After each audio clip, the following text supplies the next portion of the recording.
அண்ணன் இரா முத்தரசன் அவர்கள் சொன்னதைப் போல ஒரு வரலாற்று தேவையாக உணர்ந்து களத்தில் எனக்கு ஏற்பட்ட பட்டறிவில் இருந்து இந்த முயற்சியில் நான் இறங்கினேன். இது குறித்து நான் விரிவாக பேச வேண்டும், ஆனால் இதற்கு நேரம் போதாது. இதை புத்தகமாக கொண்டு வர வேண்டும், ஒரு எழுத்தாளராக என்னை அறிமுகப்படுத்திக் கொள்ள வேண்டும் என்கிற நோக்கம் சிறிதும் எனக்கு கிடையாது. இதை இன்னும் வெகு மக்களிடத்திலே எடுத்துச் செல்வதற்கான ஒரு உந்துதலை தருகிற விழாவாக இந்த விழா அமைய வேண்டும். எம்முடைய தோழர்கள் இந்த நூலின் நோக்கத்தை புரிந்து கொள்ள வேண்டும், இதன் தேவையை புரிந்து கொள்ள வேண்டும். அதற்கு இந்த தலைவர்களின் வருகை, பங்கேற்பு ஏதுவாக இருக்கும் என்கிற நம்பிக்கையின் அடிப்படையில் தான் இதை புத்தகமாக நாம் கொண்டு வந்திருக்கிறோம். அண்ணன் நக்கீரன் கோபால் அவர்கள் பேசுகிற போது, உன்னைத்தான் பாராட்டுகிறார்கள், ஆனால் நீயே கைத்தட்டி கொண்டிருக்கிறாயே என்று என்னிடத்திலே திரும்பி பார்த்து சொன்னார். என்னை பாராட்டுகிறார்கள் என்பதற்காக நான் கைத்தட்டவில்லை, பாராட்டுகிற தலைவர்களை எம் தோழர்கள் அங்கீகரிக்க வேண்டும் என்பதற்காக என்னை பார்த்து அவர்களும் அதை பின்பற்றுவார்கள் என்கிற நம்பிக்கையில் நான் கைத்தட்டுவதுண்டு. முன்னத்தியரை பார்த்துதான் பின்னத்தியர் போகும். ஆகவே திருமாவளவனே கைத்தட்டுகிறார் என்று அங்கும் இங்கும் கவனம் செலுத்திக் கொண்டிருப்பவர்கள் கூட கைத்தட்டுவார்கள். ஆக வருகை தந்திருக்கிற தலைவர்கள் என்னை அங்கீகரிக்கிற போது அவர்களை, அவர்களின் அந்த உணர்வை அங்கீகரிப்பது நம்முடைய கடமை, நம்முடைய பண்பு. ஆகவே அந்த மகிழ்ச்சியால் நான் கைத்தட்டினேன் என்பதை விட, என்னை பாராட்டுகிறார்கள் என்கிற பூரிப்பில் நான் கைத்தட்டினேன் என்பதை விட, என்னையும் இந்த இயக்கத்தையும் அங்கீகரிக்கிற தலைவர்களை அங்கீகரிக்க வேண்டும், நாங்கள் கவனிப்போடு உங்கள் உரையை கேட்டுக்கொண்டிருக்கிறோம் என்பதை உணர்த்த வேண்டும் என்கிற அடிப்படையில் தான் நான் கைகளை தட்டி எம் தொண்டர்களை, எம் தோழர்களை, எம் நண்பர்களை, என் உறவினர்களை, என் தம்பிகளை, எனது அண்ணன்களை நான் ஊக்கப்படுத்துகிற வகையில் கைகளை தட்டினேன். எல்லோரும் தமிழ் பெயர் சூட்டிக் கொள்ளுங்கள் என்று நான் ஆணையிட்டு அமர்ந்து விடாமல், என் தந்தைக்கு முதலில் தமிழ் பெயரை சூட்டிவிட்டுத்தான், என் உயிரின் உயிரான விடுதலை சிறுத்தைகளே நீங்களும் தமிழ் பெயர் ஏற்றுக்கொள்ளுங்கள் என்று நான் சொன்னேன். ஆகவே கைத்தட்டுவது என்பது கூட வழிநடத்துகிற ஒரு உத்தி என்று நான் நம்புகிறேன். அது அப்படிப்பட்ட ஒரு உணர்ச்சியின் வெளிப்பாடாக உள்ளது என்பதை இந்த நேரத்தில் நான் சுட்டிக்காட்ட விழைகிறேன். இந்த புத்தகத்தை பற்றி விரிவாக பேச வேண்டும் என்பதல்ல என்னுடைய நோக்கம். என்னுடைய உரை ஒரு நன்றி உரையாக அமைந்தால் அது சிறப்பாக இருக்கும். ஆனால் எத்தனை பேருக்கு நான் நன்றி சொல்லுவது, எத்தனை தோழர்களுக்கு நான் நன்றி சொல்லுவது, எத்தனை தம்பிகளுக்கு நான் நன்றி சொல்வது? ஒருவரின் பெயரை சொல்லி இன்னொருவர் பெயரை சொல்லாமல் விட்டால் அது பெரிய சிக்கலாக மாறிவிடும். ஆகவே நான் இந்த களத்தில் இறங்கி எழுதத் தொடங்கிய நாளிலிருந்து இதை தொடர்ந்து படித்து வந்தவர்கள், என்னை ஊக்கப்படுத்தியவர்கள், இதை விவாதித்து இதன் நுட்பத்தை உணர்ந்தவர்கள், அதை சீர் செய்ய, அதை முறைப்படுத்தி இன்னும் செழுமைப்படுத்த ஏதுவாக இருந்தவர்கள் என்று ஒரு பெரிய பட்டியலே உண்டு. அத்தனை தோழர்களுக்கும் அத்தனை தம்பிகளுக்கும் முதலில் என்னுடைய நன்றியை நான் காணிக்கையாக்குகிறேன். பெயர்களை சொல்லவில்லை என்பதற்காக பொறுத்தருள வேண்டுகிறேன். ஆனால் இந்த இடத்தில் நான் 2 பேருக்கு முக்கியமாக நன்றி சொல்ல வேண்டும். ஒருவர் கவிஞர் தணிகை செல்வன், இன்னொருவர் எழுத்தாளர் ஜவஹர். கவிஞர் தணிகை செல்வன் அவர்கள் இந்த கட்சியை சார்ந்தவர் அல்ல, ஆனால் நான் எழுதிய அந்த தலையங்க கட்டுரைகளை அவ்வப்போது படித்துவிட்டு தொலைபேசியில் தொடர்பு கொண்டு என்னை ஊக்கப்படுத்திக் கொண்டே இருந்தவர் கவிஞர் தணிகை செல்வன் அவர்கள்.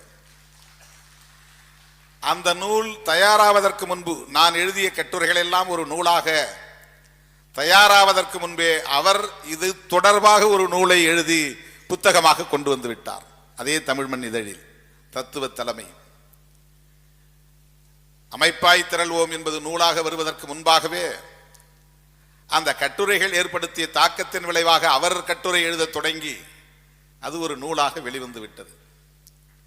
அதற்காக நான் அவருக்கு நன்றி சொல்ல கடமைப்பட்டு இருக்கிறேன். அதுபோல எழுத்தாளர் தோழர் இரா ஜவஹர், அவர் கம்யூனிச இயக்கத்தை பின்பற்றி வாழ்ந்து வரக்கூடியவர், அந்த களத்திலே நின்று பணியாற்றக்கூடியவர், ஏராளமான பொது உடைமை சிந்தனைகளை நூல்களாக வடித்து தந்திருப்பவர். அவரும் தமிழ்மண் இதழிலே வந்த கட்டுரைகளை அவ்வப்போது படித்துவிட்டு தம்பி வன்னியரசுவிடத்திலே பாராட்டி பேசியதை நானும் அவ்வப்போது கேட்டிருக்கிறேன்.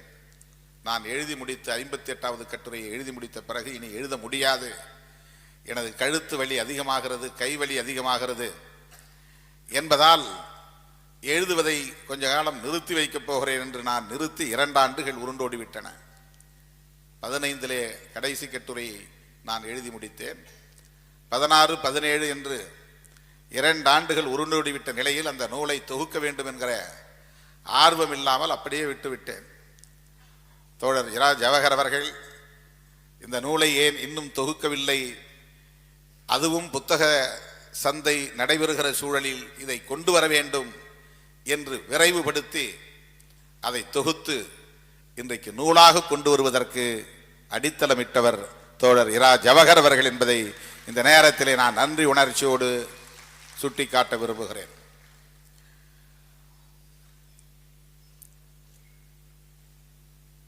ஆசிரியர் கி வீரமணி அவர்கள் திருமாவளவன் பெரியார் சிந்தனையில் வளர்ந்தவர், அதனால் அவர் எங்கள் வீட்டு பிள்ளை என்று உரிமையோடு என்னை பாராட்டினார். இங்கே அண்ணன் முத்தரசன் அவர்களும் ஐயா ஆர் நல்லக்கண்ண ஐயா அவர்களும் விடுதலை சிறுத்தைகள் கட்சி இடதுசாரி சிந்தனையுள்ள ஒரு இயக்கம், திருமாவளவனும் அந்த சிந்தனையோடு தான் வளர்ந்து வந்திருக்கிறார் என்று இங்கே அங்கீகரித்தார்கள். பெரியாரியமும் கம்யூனிசமும் வேறு வேறு அல்ல, அம்பேத்கரியமும் பெரியாரியமும் வேறு வேறு அல்ல, அம்பேத்கரியமும் பௌத்தமும் வேறு வேறு அல்ல. இவையெல்லாம் சமத்துவத்திற்கான கோட்பாடுகளை அடிப்படையாக கொண்டவை. ஆகவே நாம் எந்த பக்கம் திரும்பி பார்த்தாலும் நம்மையே பார்க்கிறது இந்த படம் என்று சொல்லுவதை போல, ஒரு போட்டோவை நாம் பார்க்கிற போது இடது பக்கத்திலே நின்று பார்த்தாலும் நம்மை பார்க்கும், வலது பக்கத்திலே நின்று பார்த்தாலும் நம்மை பார்க்கும் என்பதை போல பெரியார் கோணத்தில் இருந்து பார்த்தாலும் சிறுத்தைகள் பெரியார் இயக்கமாக தெரிவார்கள், கம்யூனிச இயக்கத்தின் கோணத்தில் இருந்து பார்த்தாலும் சிறுத்தைகள் கம்யூனிஸ்டுகளாக தெரிவார்கள். ஏனென்றால் அது ஒற்றை கோட்பாட்டை அடிப்படையாக கொண்டிருக்கிறது.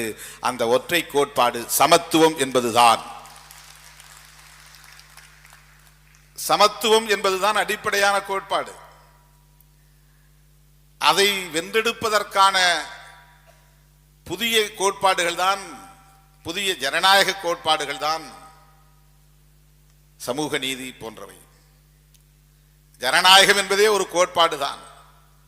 ஜனநாயகம் என்கிற கண்டுபிடிப்பு தான் மானுடத்தை இன்றைக்கு செழுமைப்படுத்திக் கொண்டிருக்கிறது. ஜனநாயகம் என்பதே ஒரு கண்டுபிடிப்பு, அது ஒரு அரசியல். ஆகவே அப்படிப்பட்ட அந்த ஜனநாயகத்தை அல்லது சமத்துவத்தை தேடுகிற முயற்சியில் நாம் களத்திலே நிற்கிறோம், வெவ்வேறு அடையாளங்களில், அவ்வளவுதான். இந்த இயக்கத்தை உருவாக்குகிற போதே, அதன் கொடியை நான் வடிவமைக்கிற போதே 1990 மதுரை மண்ணில் ஏப்ரல் 14 புரட்சியாளர் அம்பேத்கர் பிறந்த நாளில் முதல் கொடியை ஏற்றுகிற போதே நீலம் உழைக்கும் மக்களின் விடுதலையை குறிக்கும், சிவப்பு புரட்சிகர பாதையை குறிக்கும், நட்சத்திரம் விடிவெள்ளியாக இருக்கும் என்கிற பொருளில் அந்த நட்சத்திரத்தின் 5 முனைகளும் 5 கோட்பாடுகளை அடிப்படையாக கொண்டிருக்கிறது அல்லது 5 குறிக்கோள்களை அடிப்படையாக கொண்டிருக்கிறது என்று நான் விவரித்த போது சாதி ஒழிப்பு, தமிழ் தேசியம், பாட்டாளி வர்க்க விடுதலை, மகளிர் விடுதலை, ஏகாதிபத்திய எதிர்ப்பு என்று இந்த 5 வகையான கருத்தியலை அடிப்படையாக கொண்டுதான் இந்த கொடியை வடிவமைத்தோம். ஏகாதிபத்திய எதிர்ப்பு அதிலே இருக்கிறது. வல்லரசிய ஆதிக்கத்தை வன்மையாக எதிர்ப்போம், அதுதான் ஏகாதிபத்திய எதிர்ப்பு. மகளிர் விடுதலை, பெண் விடுதலை, பெண்ணுரிமை மீட்டு நாட்டின் பெருமையை காப்போம். பாட்டாளி வர்க்க விடுதலை, வர்க்க அமைப்பை உடைத்து வறுமையை துடைப்போம். சாதி மதம் ஒழித்து சமத்துவம் படைப்போம். இதுதான் நம்முடைய இயக்கத்தின் தேசிய இன உரிமையின் மூலம் தமிழ் தேசியத்தை வளர்ப்போம். தேசிய இன உரிமையையும் அதை நாம் ஒரு கோட்பாட்டு முழக்கமாக முன்வைத்தோம். ஆக இப்படி கொடியை வடிவமைக்கிற போதே கம்யூனிச சித்தாந்தங்களை அடிப்படையாக கொண்டு, பெரியாரிய அம்பேத்கரிய கருத்தியல்களை அடிப்படையாக கொண்டு நாம் கொடியை வடிவமைத்தோம். என்னுடைய 25 ஆண்டு கால அரசியல் அனுபவத்தில் இந்த கட்சியை உருவாக்கி சட்டமன்ற உறுப்பினராக ஆகியிருக்கிறோம், நாடாளுமன்ற உறுப்பினராக ஆகியிருக்கிறோம். ஆனாலும் 25 ஆண்டுகளுக்கு பிறகு நான் அமைப்பாய் திரள்வோம் என்று எழுத வேண்டிய அவசியம் ஏன் வந்தது? இன்னும் நாம் அமைப்பாய் திரளவில்லை என்பதை உணர்ந்ததால் தான். அப்படி என்றால் விடுதலை சிறுத்தைகள் கட்சி இது ஒரு அமைப்பு இல்லையா? இது ஒரு அமைப்பு தான். ஆனால் அமைப்புக்குரிய வரையறைகளோடு இருக்கின்றனவா? அமைப்பு என்றால் ஒரு பெயர் மட்டும்தான் அமைப்பாகுமா? கொடி மட்டும் இருந்தால் போதுமா? 4 முழக்கங்கள் இருந்தால் போதுமா? அமைப்பாதல் என்றால் அரசியல் படுத்துதல் தான் அமைப்பாதல். எந்த கொள்கையை கோட்பாட்டை நாம் உள்வாங்கி இருக்கிறோமோ அந்த கொள்கை கோட்பாட்டை களத்தில் பணியாற்றக்கூடிய ஒவ்வொருவரும் புரிந்து செயல்பட வேண்டும், புரியாமல் செயல்படக்கூடாது. சமூக நீதி என்பது நம்முடைய கோட்பாடு என்றால் சமூக நீதி எதற்காக? சமூக நீதி என்றால் என்ன? சமூக நீதி யாருக்காக? இந்த சமூக நீதியை வென்றெடுக்க வேண்டுமானால் இதற்கு எதிரி யார்? யாரை எதிர்த்து நாம் போரிட வேண்டும்? எந்த களத்தில் போரிட வேண்டும்? எந்த வகையில் போரிட வேண்டும்? இவற்றையெல்லாம் அறிந்து வைத்து புரிந்து செயல்படுதல் வேண்டும். அப்படி புரிந்து கொள்ளுதல் தான் அரசியல் படுத்துதல். அப்படி புரிதல் இல்லாமல் நாம் பணியாற்றினால் ஒவ்வொருவரும் அமைப்பை முன்னிறுத்த மாட்டோம், கொள்கை கோட்பாடுகளை முன்னிறுத்த மாட்டோம், தன்னை முன்னிறுத்துவோம். தன்னை முன்னிறுத்துகிற தனிநபர்கள் அமைப்புக்கும் கேடானவர்கள், கட்சிக்கும் கேடானவர்கள், சமூகத்திற்கும் கேடானவர்கள். எவ்வளவு பெரிய நபர்களாக இருந்தாலும் மேடையிலே 15 நாற்காலி என்றால் 15 நாற்காலிக்கானவர்கள் மட்டும்தான் அமர வேண்டும். மற்றவர்கள் எவ்வளவு பெரிய சக்திகளாக இருந்தாலும் எதிரிலே அமர வேண்டும் என்பது இந்த அவையின் விதி. அந்த விதிக்கு கட்டுப்பட வேண்டும். அதுதான் அமைப்பாதல்.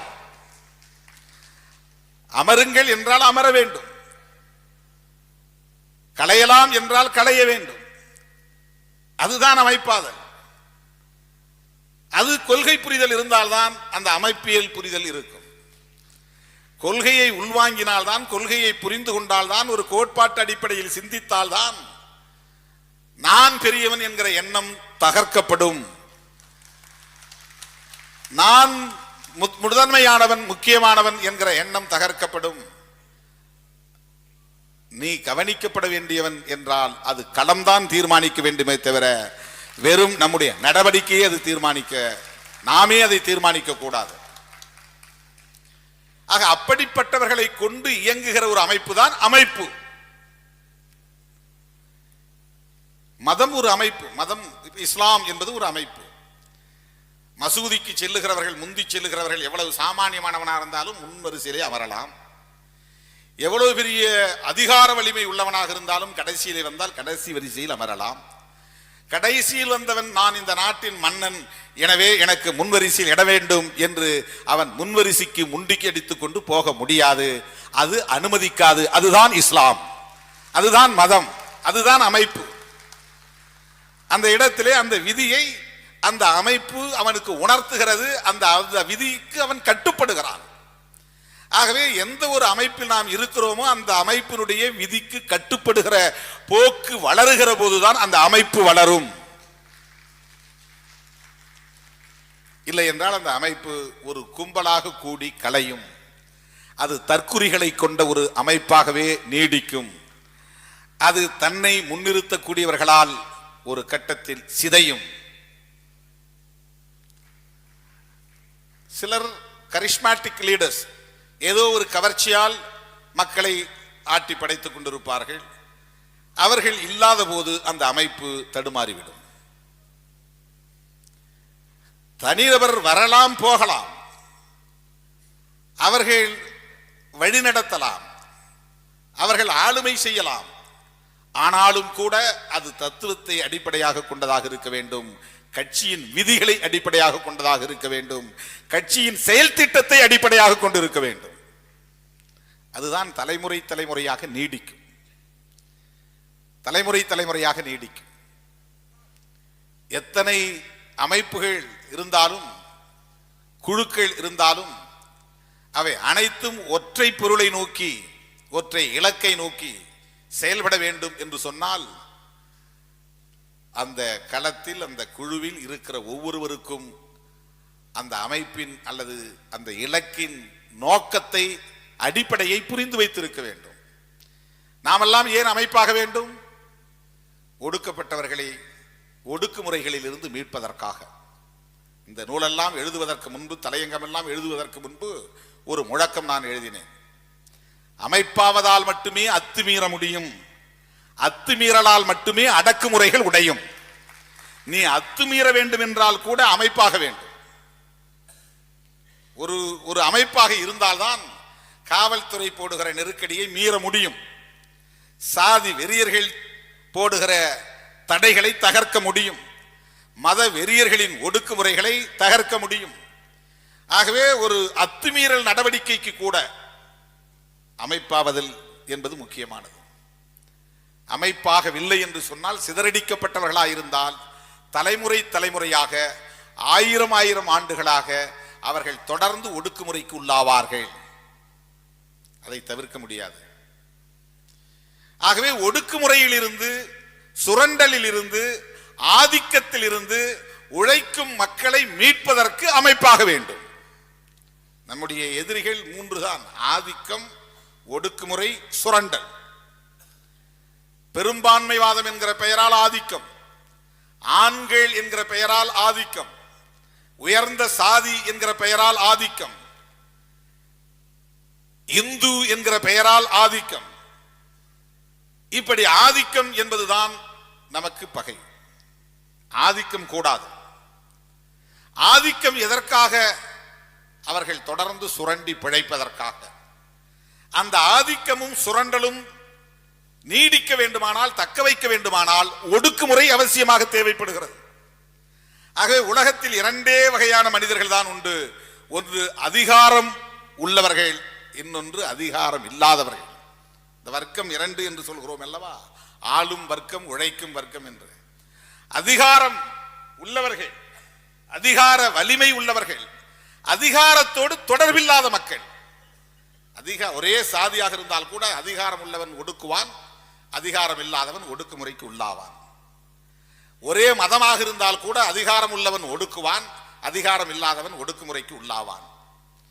இஸ்லாமியர்களிலே கூட ஒரே மதம் என்றால் யார் அதிகாரத்தில் இருக்கிறார்களோ அவர்கள் அங்கே ஆதிக்கம் செய்ய முடியும், அதிகாரத்தில் இல்லாதவர்கள் ஆதிக்கம் செய்ய முடியாது. எல்லா மதத்திலும், சாதியாக இருந்தாலும், மதமாக இருந்தாலும், அது இனமாக இருந்தாலும், இவையெல்லாம் அமைப்புகள் தான். குடும்பம் என்பது ஒரு அமைப்பு, சாதி என்பதே ஒரு அமைப்பு, அது அருவமான அமைப்பு. குடும்பம் என்பது ஒரு அருவமான அமைப்பு. அதற்கு எந்த விதிமுறைகளும், அந்த தலைவர், பொதுச் செயலாளர் என்கிற நிலை கிடையாது. ஆனால் அதுவும் அமைப்பு தான். மதம் என்பது ஒரு உருவமான அமைப்பு. அதற்கு ஒரு வடிவம் இருக்கிறது, அதற்கு ஒரு கட்டமைப்பு இருக்கிறது, அதற்கு கொள்கை கோட்பாடுகள் இருக்கின்றன, அதற்கு ஒரு இலக்கு இருக்கிறது, அதற்கு விதிமுறைகள் இருக்கின்றன, அதற்கு ஒழுங்குமுறைகள் இருக்கின்றன. அமைப்பு அது. சொல்ல போனால் முதலில் மனிதன் உருவாக்கிய அமைப்பு என்றால் குடும்பம், அடுத்து அவன் உருவாக்கிய அமைப்பு மதம், அதற்கு அடுத்து அவன் உருவாக்கிய அமைப்பு அரசு. அரசும் ஒரு அமைப்பு தான். அதற்கும் இந்த வடிவமைப்பு உண்டு, கொள்கை கோட்பாடுகள் உண்டு, இலக்கு உண்டு, விதிமுறைகள் உண்டு. அதனால்தான் அரசு ஒரு ஒடுக்குமுறை கருவி என்றார் மார்க்சியம் சொல்கிறது. அரசு என்பதே ஒரு ஒடுக்குமுறை கருவிதான். ஏனென்றால் அந்த அரசை யார் வைத்திருக்கிறார்களோ அதை அவர்கள் தக்க வைத்துக் கொள்வதற்கு முயற்சிப்பார்கள். எனவே அரசு என்கிற அந்த அமைப்பை பயன்படுத்தி, அதிகாரத்தை பயன்படுத்தி உழைக்கிற மக்களை ஒடுக்கிக் கொண்டே இருப்பார்கள். அவர்கள் ரீஆர்கனைஸ் ஆகக்கூடாது, அவர்கள் மறுபடியும் ரீகுரூப்பிங் ஆகக்கூடாது. ஒரு அமைப்பை இன்னொரு அமைப்பால் தான் எதிர்கொள்ள முடியும். ஒரு அமைப்பின் ஆதிக்கத்தை இன்னொரு அமைப்பால் தான் தகர்க்க முடியும். ஒரு அமைப்பின் வலிமையை இன்னொரு அமைப்பால் தான் சரி செய்ய முடியும் அல்லது சமநிலைப்படுத்த முடியும். எனவே அமைப்பாதல் என்பது மிக முக்கியமானது. இந்தியா முழுவதும் இந்துக்கள் அவர்களை அறியாமலேயே மதத்தில் அமைப்பாகி இருக்கிறார்கள். முஸ்லிம்கள் அவர்களை அறியாமலேயே மதத்தில் அமைப்பாக இருக்கிறார்கள். அதனால்தான் முஸ்லிம்கள் என்றாலே இந்துக்களுக்கு ஒரு பெரிய அதிர்ச்சியும் அச்சமும் ஏற்படுகிறது. ஏனென்றால் அது திட்டமிட்டு வடிவமைக்கப்பட்ட வலுவான ஒரு அமைப்பு. இஸ்லாம் என்பது திட்டமிட்டு வடிவமைக்கப்பட்ட வலுவான ஒரு அமைப்பு. அது அமைப்பாய் இருப்பதால் தான் இந்துக்கள் அச்சப்படுகிறார்கள். அமைப்பாய் இல்லாதவர்களை கண்டு யாரும் அச்சப்பட மாட்டார்கள். எளிதாக விலை பேசுவார்கள், விலைக்கு வாங்கி விடுவார்கள். எந்த போல்டுக்குள்ளும் எந்த விதமான படிமத்திற்குள்ளும் போய் ஆட்படாமல் சிதறி கிடப்பவர்கள் தலித்துகள். இந்தியா முழுவதும் முஸ்லிம்கள் முஸ்லிம் என்கிற மத அமைப்புக்குள்ளே போய்விடுகிறார்கள், கிறிஸ்தவர்கள் கிறிஸ்தவ அமைப்பு என்கிற வடிவத்திற்குள்ளே இருக்கிறார்கள், சீக்கியர்கள் சீக்கிய மத அமைப்புக்குள்ளே இருக்கிறார்கள், ஜைனர்கள் சைன மதத்தினுடைய அமைப்புக்குள்ளே இருக்கிறார்கள், பௌத்தர்களும் கூட பௌத்த வடிவத்திற்குள்ளே இருக்கிறார்கள். இந்து என்கிற அடையாளத்தோடு அந்த இந்து வடிவமைப்புக்குள்ளே இல்லாமல் வெளியிலே சிதறி இருப்பவர்கள் தலித்துகள். இந்துவாக இருப்பவன் ஒரு மடாதிபதியின் உபன்யாசத்தை கேட்க முடிகிறது. ஆனால் இந்துவாக இருக்கிற ஒரு தலித் கோவிலுக்குள்ளும் போக முடியாது, உபன்யாசங்களையும் கேட்க முடியாது. ஒரு இஸ்லாம் என்று சொன்னால் அவனுக்கு குர்ஆன் ஓதுவதற்கு ஒரு நெறிமுறை இருக்கிறது. வெள்ளிக்கிழமை என்றால் மசூதிக்கு போக வேண்டும் என்கிற விதிமுறை இருக்கிறது. அவர்கள் குர்ஆனை படிக்க வேண்டும் என்கிற விதிமுறை இருக்கிறது. குழந்தையாய் பிறந்ததிலிருந்து அவர்களுக்கான ஒழுக்க முறைகள் கற்றுத்தரப்படுகின்றன. எந்த மத அமைப்புக்குள்ளும் சிக்காமல் சிதறடிக்கப்பட்டு கிடப்பவர்களாக தலித்துகள் இந்தியா முழுவதும் இருக்கிறார்கள். அதனால்தான் புரட்சியாளர் அம்பேத்கர் அவர்கள் இவர்களை அரசியல் ரீதியாக அமைப்பாக்க முடியாது என்பதை உணர்ந்த பிறகுதான் பௌத்தம் என்கிற ஒரு கலாச்சார அமைப்பின் மூலமாக இவர்களை அணிதிரட்ட முடியும் என்று நம்பிதான் அவர் பௌத்தத்திற்கு போனார். பௌத்தத்திற்கு போனது ஆன்மீக தேடலில் அல்ல, கடவுள் நம்பிக்கையால் அல்ல, துறவியாக வேண்டும் என்பதற்காக அல்ல, மன நிம்மதியை தேடி அல்ல. சிதறி கிடக்கிற இந்த ஒடுக்கப்பட்ட மக்களை அமைப்பாக திரட்டுவதற்கு அரசியல் களம் போதுமானதாக இல்லை, கலாச்சார களம் தேவையானதாக இருக்கிறது என்று உணர்ந்து கொண்டதால் தான் புரட்சியாளர் அம்பேத்கர் அவர்கள் மத மாற்றத்தை ஒரு கருவியாக எடுத்துக்கொண்டார்.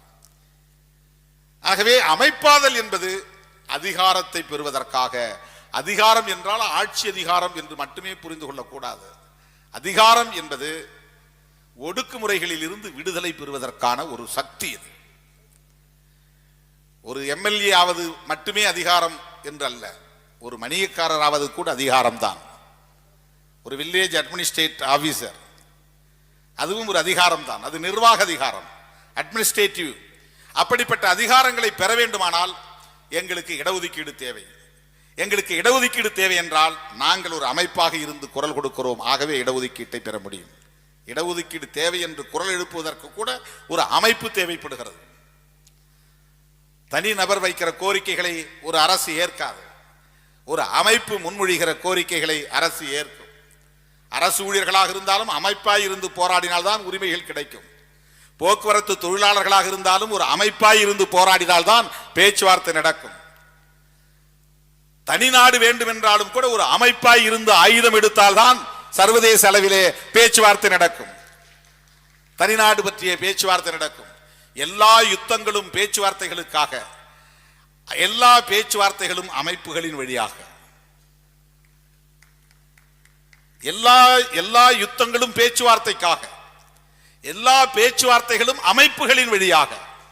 அமைப்பு இல்லாம யார் தனிநபரை கூப்பிட்டு பேச முடியும்? எல்டிடி என்று ஒரு அமைப்பு இருந்ததால் தான் பிரபாகரனை கூப்பிட்டு பேச வேண்டும் என்கிற தேவை சிங்கள இனவீரர்களுக்கு உருவாகிறது. யுத்தம் என்பது ஒரு உத்தி. பேச்சுவார்த்தைக்கு என்னை கூப்பிடு என்று சொல்லுவதற்கான ஒரு யுத்தி அது. ஆர்ப்பாட்டம் என்பது ஒரு யுத்தி. இங்கே ஆயுதம் எடுக்க முடியாது என்பதால் ஆர்ப்பாட்டம், அங்கே ஆயுதம் எடுப்பதனால் அது யுத்தம். இரண்டும் ஒன்றுதான், நோக்கம் ஒன்றுதான். ஏனென்றால் பேச்சுவார்த்தைக்கானது. All struggles for negotiation, all wars for negotiation. எல்லாமே பேச்சுவார்த்தைக்கானதான். கணவன் மனைவிக்கு இடையில நடக்கிற சண்டை கூட பேச்சுவார்த்தைக்கானதுதான். நண்பர்களுக்கு இடையில நடக்கிற சண்டை கூட பேச்சுவார்த்தைக்கானதுதான். ஒரு கட்சிக்குள்ளே இருக்கிற முரண்பாடுகளால் ஏற்படுகிற சண்டை கூட பேச்சுவார்த்தைக்கானதுதான். ஆகவே அடுத்து என்ன நிகழ வேண்டுமானால் பேச்சுவார்த்தை நிகழ வேண்டும், நெகோசியேஷன். கட்சிக்குள்ளே சண்டை நடக்கிறது, குரூப் மோதல் நிகழ்கிறது என்றால் அடுத்து நடத்த வேண்டியது பேச்சுவார்த்தை, கட்சி விட்டு வெளியேறுவதல்ல. ஒரு கட்சியிலே ஒருவன் பிரச்சனை வருகிறது என்று வெளியேறுகிறான் என்றால் அவன் ஏதோ ஒரு லாபம் தேடி வந்திருக்கிறான், அது நிகழவில்லை, அதனால் வெளியேறுகிறான் என்றுதான் பொருள். ஒரு கட்சிக்குள்ளே பிரச்சனை வருகிறது, குழு சிக்கல் வருகிறது என்றால் அடுத்து அவன் தலைமை பண்புள்ளவனாக இருந்தால், அமைப்பை நேசிக்கக்கூடியவனாக இருந்தால், கருத்தியலை புரிந்து கொண்டவனாக இருந்தால் அதற்கு அடுத்த படி என்னவென்றால் பேச்சுவார்த்தை. உனக்கு என்ன தோழர் பிரச்சனை, எனக்கு உனக்கு என்ன பிரச்சனை, பேசுவோம் பாருங்கள், பேச வேண்டும்.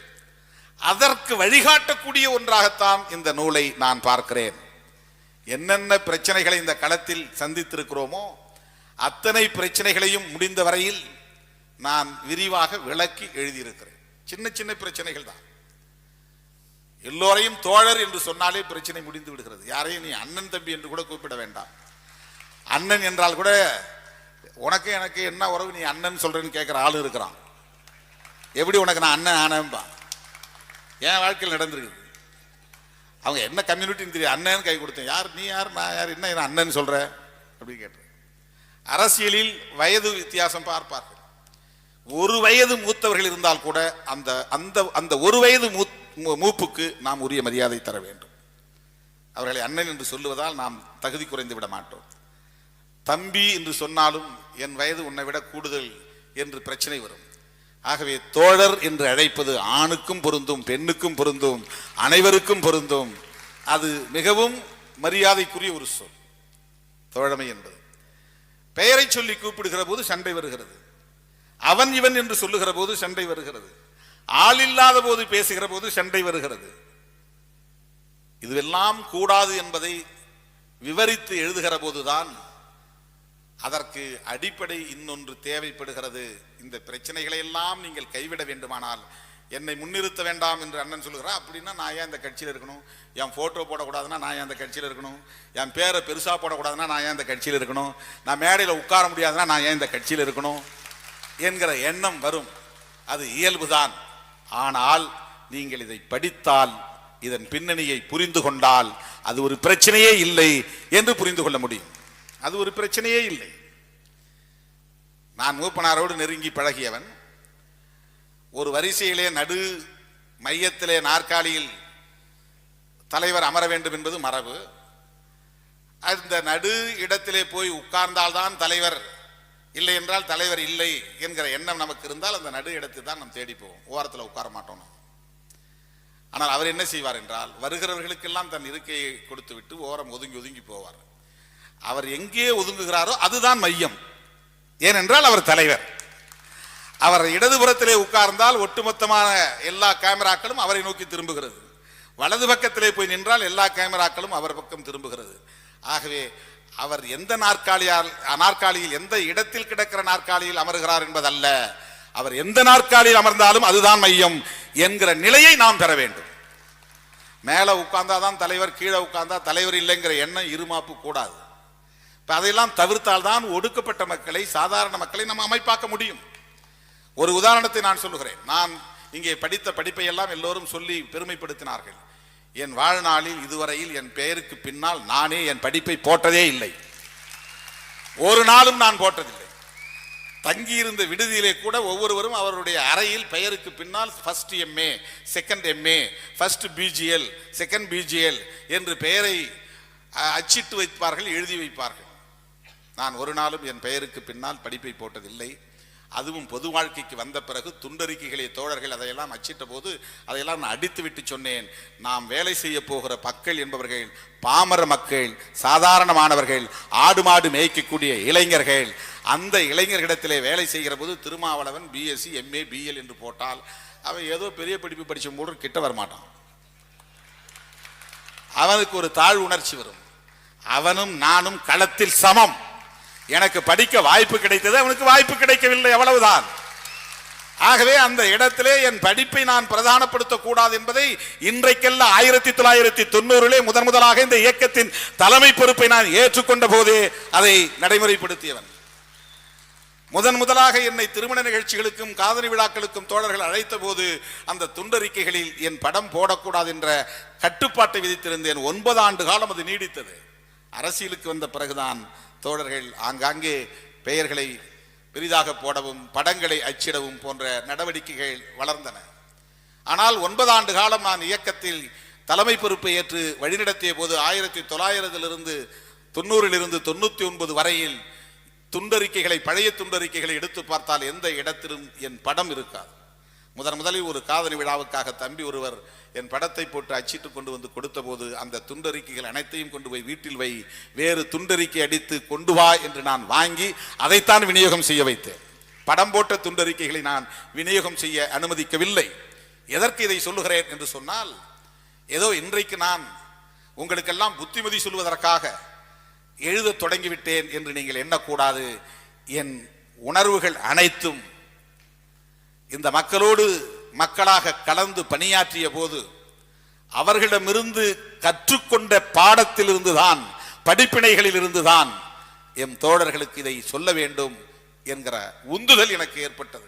நான் அடிக்கடி சொல்லுவேன், எனக்கு தொண்டர்கள் வேண்டும் என்று நான் விரும்பவில்லை, எனக்கு தலைவர்கள் வேண்டும் என்று நான்